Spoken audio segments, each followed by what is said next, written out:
Баршаңызға қайырлы күн. Сіздермен Гаухар. Бүгін үй жағдайында жасалуына 15 минут уақыт кететін лаваштан осындай өте дәмді жұп-жұмсақ болып шығатын пиццаны жасайтын боламыз.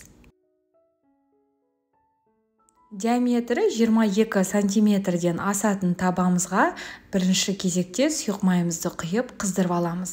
Одан кейін жұмыртқаңыз үлкен болса 2, кішкентай болса 3 жұмыртқаға шым-шым тұзымызды қосып, жақсылап шайқап аламыз.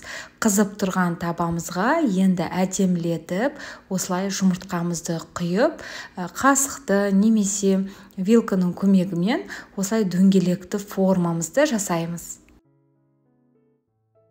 Жұмыртқа енді пісейін деп жатқан кезде дөңгелетіп, өзімізге қажетінше мөлшерде лавашты осылай бетіне қоятын боламыз. Одан кейін бір 4-5 секундтан кейін қайтадан екінші жағына ауыстыратын боламыз. Жұмыртқа піскеннен кейін енді екінші жағына аударамыз. Оңай аударылады осылай. Одан кейін алдын ала үккіштен ірімшігімізді өткізіп, жұмыртқаның бетіне осылай себетін боламыз.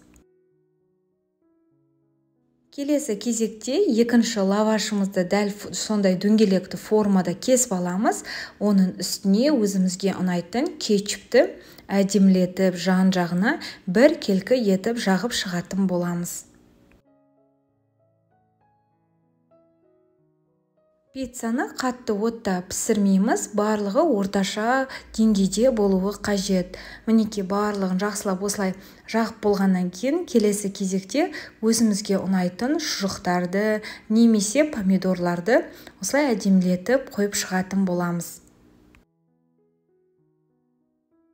Ең соңында алдын ала үккіштен өткізілген ірімшіктерімізді осылай шұжықтарымыздың бетін жауып тұратындай барлық жеріне осылай үккіштен өткізіп шығатын боламыз.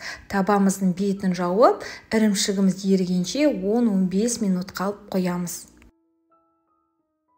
Жасалуына небәрі 5 минут, пісуіне 10-15 минут уақыт кететін лаваштан жұп-жұмсақ болып пісетін пиццамыз дайын болды. Видеоны соңына дейін қарасаңыз, лайк басып, өз пікіріңізді жаза кетсеңіздер. Сіздермен бірге болған Гаухар ас болсын.